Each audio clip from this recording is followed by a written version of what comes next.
Masechet Yevamot, traité Yevamot, feuille numéro 48, tout en haut de la page, Amar Rava. Rava dit, Maïtama de Rabbi Shimon ben Elazar. Quelle est la raison de l'opinion de Rabbi Shimon ben Elazar? Dirtiv, parce qu'il est écrit dans l'Exode, Kol Eved Ish Miknat Kasef. Tout esclave d'un homme acheté avec de l'argent, tu le circonciras. Eved Ish Velo Eved Isha. Est-ce qu'on parle uniquement d'esclave d'un homme et pas d'esclave d'une femme? Et là, Eved Ish Atamal Baal Kocho. Mais on vient dire ici qu'un esclave, même s'il est un homme adulte, tu peux le circoncire contre son gré pour l'affranchir. Via Tamal Ben Ish Baal Kocho, mais tu ne peux pas circoncire un fils majeur qui n'est pas esclave pour le convertir. On voit donc d'ici qu'on peut convertir un esclave et même s'il n'a pas accepté sur lui les commandements, on peut le faire contre son gré. Verabanan, alors que les sages, qui eux pensent que on ne peut pas affranchir l'esclave contre son gré, d'où le déduisent-ils? Amaroula ou l'a dit que Shem Shiatamal Ben Ish Baal Kocho, ils expliquent ainsi, de la même manière que tu ne peux pas circoncire un fils majeur pour le convertir contre son gré, car Yatamal Eved Ish Baal Kocho, de même tu ne peux pas circoncire un esclave majeur pour l'affranchir contre son gré. Vela ketiv kol Eved Ish. Ah, mais alors que font-ils du verset qui dit tout esclave d'un homme? Haomi ba'ilel de Shmuel. Ce verset, il l'utilise pour l'enseignement de Shmuel. D'abord Shmuel, car Shmuel dit Amafkir Avdo, celui qui se dépossède de sa propriété sur son esclave, Yatsa le Herut. Ce dernier est affranchi, Vensariget Shirhour, et n'a pas besoin d'un acte écrit pour l'affranchir. Shenema, Kol Eved Ish Miknat Kasef, comme il est écrit, tout esclave d'un homme acquis avec de l'argent, Eved Ish Velo Eved Isha, que ça veut dire un esclave d'un homme et pas l'esclave d'une femme. Et la Eved Shesh Lo Reshut le Rabo Alav, Karouya Eved. Seulement, ça veut dire un esclave qui appartient à son maître est appelé esclave, et Shen Reshut le Rabo Alav, celui qui n'appartient pas à son maître, En Karouya Eved, il n'est pas considéré comme un esclave. Matkifla Rav Papa. Rav Papa apporte l'objection suivante. Et mot de Shamat Léou le Rabbanan, ce que tu as pu entendre des sages, Bifat Torah, c'est uniquement concernant la captive non-juive, qu'étant donné que lorsqu'il la prend pour esclave, si ensuite il la franchit, elle n'a jamais eu un moment où elle avait un lien avec les commandements de la Torah, puisqu'il l'a affranchie juste après, et c'est pourquoi il ne peut pas l'affranchir contre son gré, pour contre son gré la forcer à accepter les commandements de la Torah. Mais lorsqu'il s'agit de l'esclave d'un juif qui jusque-là avait des commandements de la Torah à accomplir en tant qu'esclave, là, évidemment, que selon les sages aussi, ils sont d'accord qu'il peut l'affranchir même contre son gré. Des Tanya, puisqu'il y a une braïta qui dit que ce soit celui qui se convertit ou que ce soit celui qui affranchit un esclave qui appartenait à un non-juif, c'est-à-dire les Kabel, ceux-là doivent accepter sur eux les commandements de la Torah. Halokar mi Israël. Donc, ce qui veut dire que s'il a franchi un esclave appartenant à un juif, il n'a pas besoin d'accepter de son plein gré les commandements. Manior, qui est l'auteur de cette braïta? Rabbi Shimon ben Elazar. Si on va dire que c'est Rabbi Shimon ben Elazar, voilà que lui a dit que même celui qui a franchi l'esclave d'un non-juif aussi n'a pas besoin d'accepter sur lui les commandements de la Torah pour être affranchi. Et la lavra banane, c'est donc forcément l'avis des sages, je parle de l'Okarbenov et Kachavim Tzarich Lekabel. Et donc on apprend de là que lorsqu'il a franchi un esclave qui était jusqu'à présent un non-juif, effectivement il faut qu'il accepte sur lui les commandements de la Torah, l'Okar Israël, mais s'il l'a franchi alors qu'il était un juif et que donc jusque-là il était soumis à certains commandements de la Torah, En Tzarich Lekabel, il n'a pas besoin d'accepter sur lui les commandements de la Torah pour être affranchi. Velakasha Echad Ger Vechad Eved Meshuchar. Mais en tout cas, reste la question, selon les sages, pourquoi dit-on qu'il n'y a pas de différence entre le converti et l'esclave qui est affranchi, alors qu'effectivement il y a oui une différence, puisque lorsqu'il est affranchi de chez le non-juif, il n'a pas besoin d'accepter sur lui les commandements de la Torah, qui Tania il et Inyan Dvila. Tania. Dans cette braïta, elle parle uniquement concernant les règles de l'immersion dans le bassin rituel, où là, ce sont les mêmes règles pour les deux. Tanou Rabanan, nos sages ont enseigné dans une braïta. Il est dit pour la captive non juive, et elle se rasera la tête, et elle fera ses ongles. Rabbi Eliezer Omer, tikotz. Rabbi Eliezer dit, ça veut dire qu'elle devra les couper. Rabbi Akiva Omer, tagdil. Rabbi Akiva dit non, au contraire, ça veut dire qu'elle devra les laisser pousser. Amar Rabbi Eliezer, Nemra Asiya Berosh, Nemra Asiya Beyadzipornaim.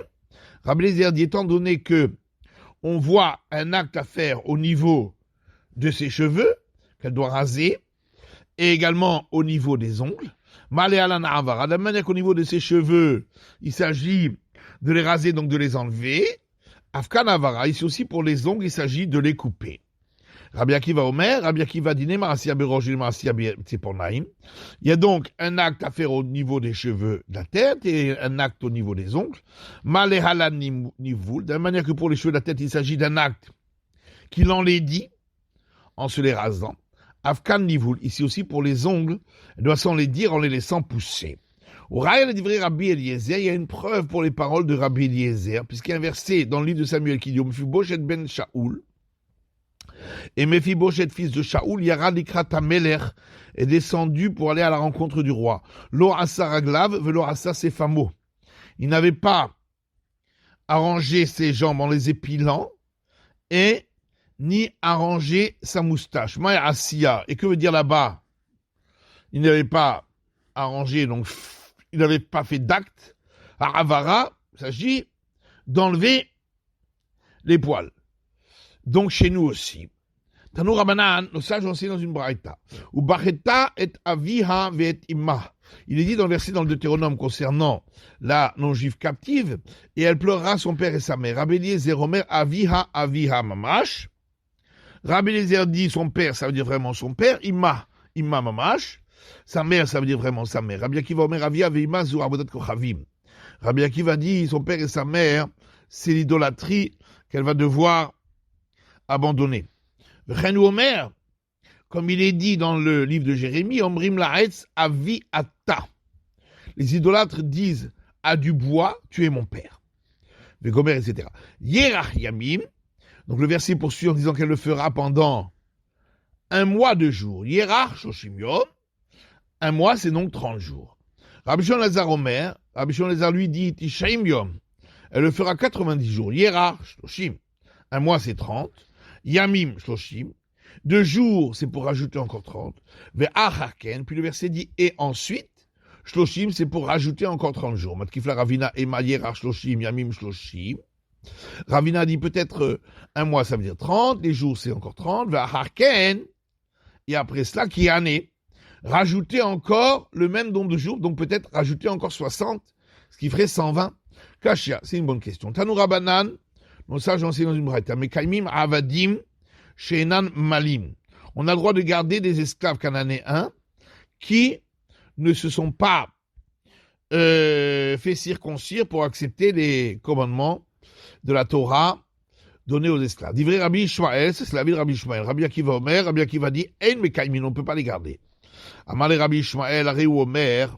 Rabbi Ishmael lui a dit à Rabbi Akiva, voilà qu'il est dit un verset dans l'Exode, ve'in nafesh ben amatecha. Et le fils de ta servante se reposera le jour du Shabbat. Or, on parle d'un cas où il n'est pas circoncis, comme on verra plus tard. Amarle belokar eved ben hashmashot. Il a répondu, ça c'est dans le cas où il a acheté l'esclave juste avant Shabbat, veut explique les moulots, il n'a pas eu le temps de le circoncire. Akatou Medaber, c'est de ça que parle le verset. En tout cas, tout le monde est d'accord que ce verset, et il se reposera le fils de ta servante, il s'agit d'un esclave incirconcis. C'est de ça que parle le verset. Maï mashma, comment on voit ça dans le verset? Les Tanya. Une braïta qui dit,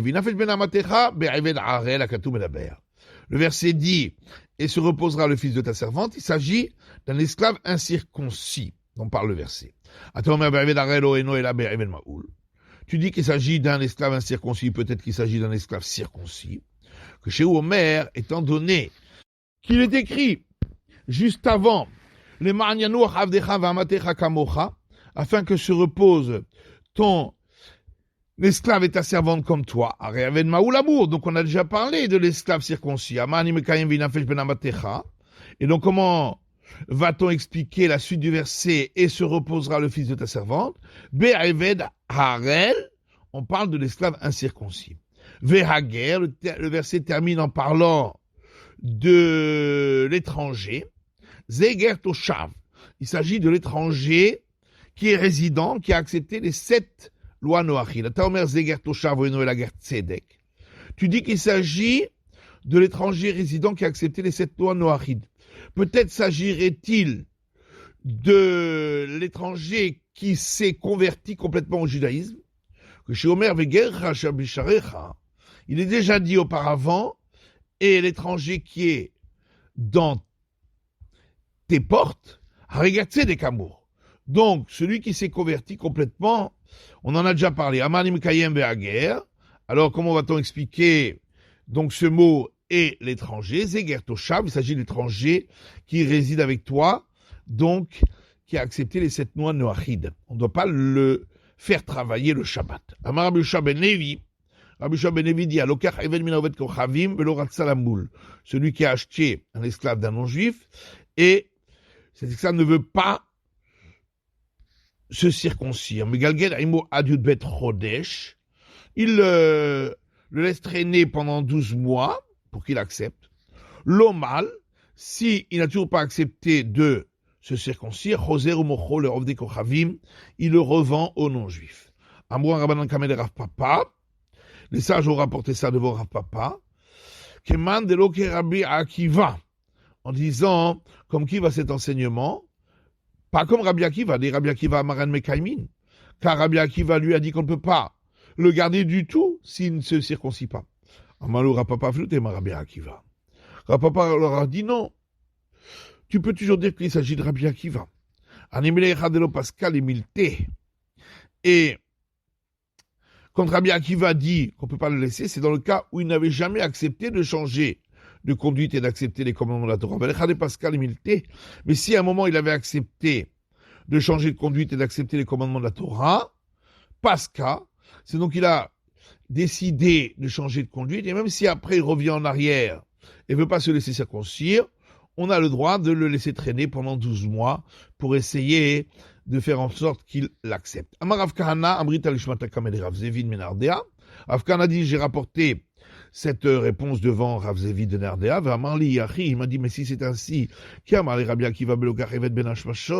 pourquoi Rabbi Akiva a répondu qu'on parle d'un esclave qui a été acheté juste avant Shabbat, il n'avait qu'à répondre qu'on parle de cet esclave-là, qu'on laisse pendant 12 mois, incirconcis, effectivement, il a donné une réponse sur 2 qu'il aurait pu donner. Shala Ravin Mishpele Rabbi Ilaï. Ravin a envoyé un message, un enseignement au nom de Rabbi Ilaï, V'chol Rabotai Amrou Li Bishbo, en disant que tous mes maîtres ont rapporté cet enseignement en son nom. Et Zéo Aïved Arel Shimutar le Kaimo. C'est quoi le cas d'un esclave incirconcis qu'on a le droit de garder? Zé chez la Kro Rabbo Amenat Shelo Le Moulo. C'est dans le cas où son maître l'a acheté avec la condition qu'il ne le circoncirait pas. Amouar Rabbanan Kamel Rav Papa. Les sages ont rapporté cet enseignement de Rav Papa, qui est Mandelo que Rabbi Akiva, en disant que ça ne va pas selon l'avis de Rabbi Akiva, dit Rabbi Akiva Amar El Mekaimin, puisque Rabbi Akiva a dit qu'on ne peut pas le garder du tout s'il ne se circoncis pas. Amalou Rav Papa Vilutema Rabbi Akiva. Rav Papa leur a dit non, ça peut même aller comme Rabbi Akiva. Quand Rabbi Akiva dit qu'on ne peut pas le garder, c'est dans le cas où il n'y a pas eu cette condition avec lui. Mais s'il y a eu cette condition avec lui, la condition est valable. Rav Kana a dit, j'ai rapporté cet enseignement devant Rav Zevid de Nardea. Rabbi Akiva vous explique les moulots. Il m'a dit, mais alors, lorsque Rabbi Akiva a dit, on parle d'un esclave qui a été acheté juste avant Shabbat et on n'a pas eu le temps de le circoncire, l'ishteleha, pourquoi il n'a pas répondu qu'on parle de celui-là? Vetamer l'ishteleha. Il lui dit, mais toi qui poses cette question, il y avait encore une autre réponse qu'il aurait pu donner, c'est le cas qu'on avait parlé auparavant. Et la Chal Mitri Utlata Mekama. En fait, il a donné une réponse, il aurait pu en donner deux ou même trois.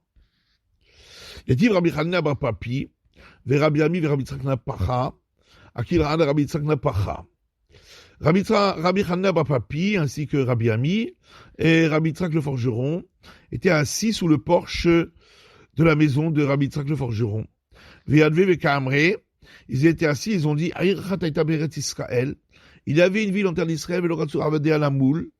Dans cette ville, les esclaves n'ont pas accepté de se circoncire. Ils les ont fait traîner pendant 12 mois en essayant de faire en sorte qu'ils acceptent. Et ensuite ils les ont revendus à des non-juifs. Comme qui va cet enseignement, comme cet auteur de Tanya, de la braïta suivante, celui qui a acheté un esclave d'un non-juif, il n'a pas voulu se circoncire, mais il le laisse traîner 12 mois avec lui, et s'il n'a toujours pas voulu se circoncire, il le revend à des non-juifs. Alors que Rabbi Shimon Lazar lui dit, on ne peut pas le laisser du tout en terre d'Israël, parce qu'il ne fait pas attention et il rend impur des aliments qui doivent rester purs. S'il s'agit d'une ville qui est proche de la frontière, on ne doit pas le laisser même pas un moment. De peur qu'il entende des secrets et qu'il aille les raconter à son compagnon non-juif qui est de l'autre côté de la frontière. Et ça irait à l'encontre de la sécurité des Juifs. Tania Rabbi Hanan le Rabban Gamliel Omer, il y a une braïta où Rabbi Hanan, fils de Rabban Gamliel, dit pourquoi les convertis de nos jours sont humiliés, et supportent des souffrances. C'est une punition parce qu'ils n'avaient pas auparavant accompli les 7 lois noachides. Rabbi Yossi Omer, Rabbi Yossi dit non. De toute façon, un converti est considéré comme un enfant qui vient de naître, donc il ne peut pas être puni pour ce qui s'est passé avant. Et là, pourquoi sont-ils rabaissés? Le Fishen Bekim Bedikduke Mitzot qui Israël.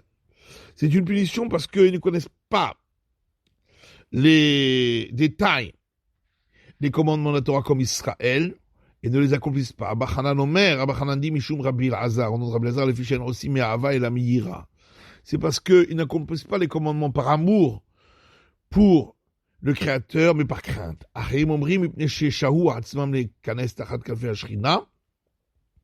D'autres disent, c'est parce qu'ils ont attendu avant d'entrer sous les ailes de la providence divine.